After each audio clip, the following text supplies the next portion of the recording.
you know, back 10 years ago, we didn't have any, 10, 12 years ago, we didn't have any STCs. And today, that's approaching, the last I counted was 43.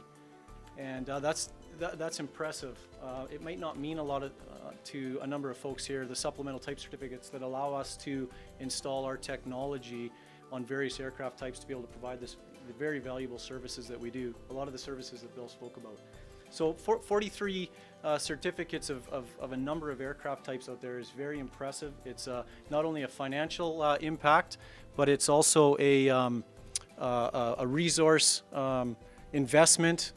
And what it allows for us to do is really go global with our capabilities to a number of countries out there.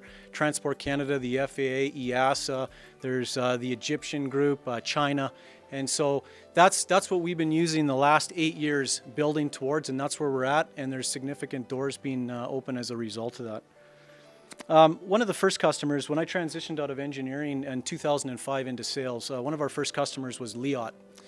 And FLYHT was a unique operator down in the Caribbean, flying all their operations over water. So it was a perfect match for our technology.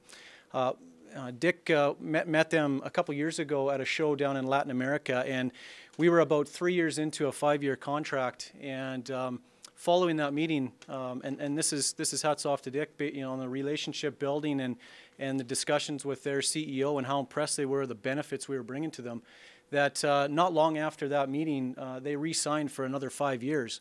And I bring that up because that's important for us as a group to hear.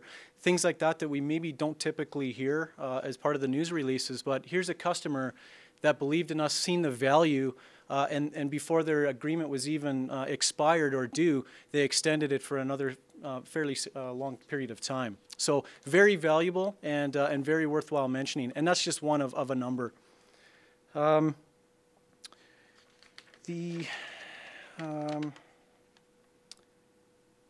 We've come a long way since the beginning trialing with one customer, and I say trial because it was purely a trial. When we developed the AFIRS unit and the system in general, really what it was designed to do, and I don't want to steal too much of Kent's thunder here on where we've gone and in terms of the technology leap either, but the AFIRS unit was essentially designed to, once the aircraft landed, to send a simple OOE time, out, off, on, and in time off the aircraft.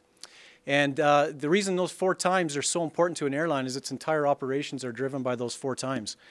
And so if you can imagine from doing trials with an aircraft that was going to send a fax off of it with the out, off, on, in time back to their operations to the magnitude of capabilities we provide an airline today, it's extremely exciting and been a true pleasure for me to be part of.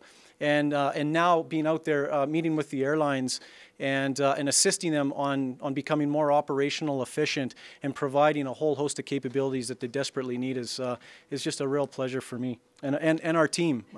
They're seeing this type of feedback now as well. In summary, the added subject matter, I think, going forward, why will we be successful? Why will FLYHT, why will we as a shareholder group be successful? The subject matter experts that we've been bringing in, the relationships that Dick's made with the S&Cs, the L3s, the Hawker Beach groups in the UK supporting us on installations for customer aircraft, and just the partnerships that we've been forging and building.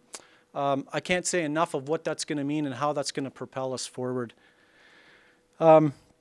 We're getting extremely good traction in Nigeria. I believe, I hope everybody has seen the press releases.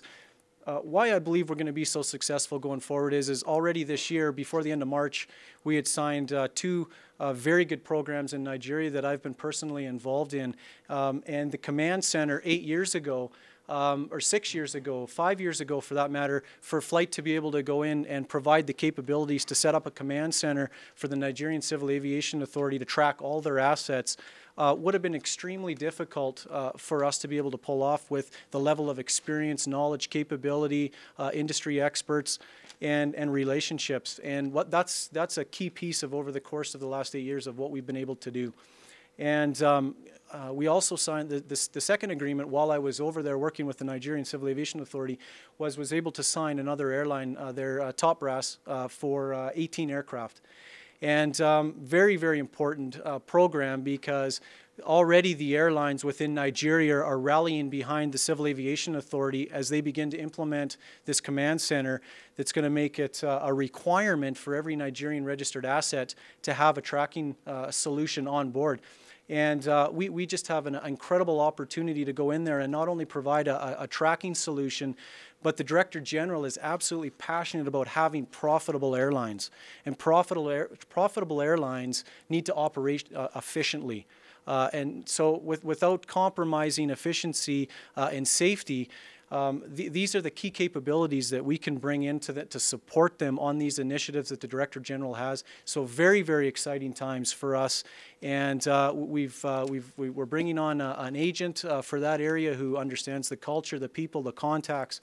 And once we dominate Nigeria, it will just flow over into the rest of Africa as well. The rest of the continent really sees Nigeria as the group that's taking technology and solutions forward. So they really look high upon Nigeria. It's centrally located. So we couldn't have a better place within Nigeria to start building the future to be able to support that continent.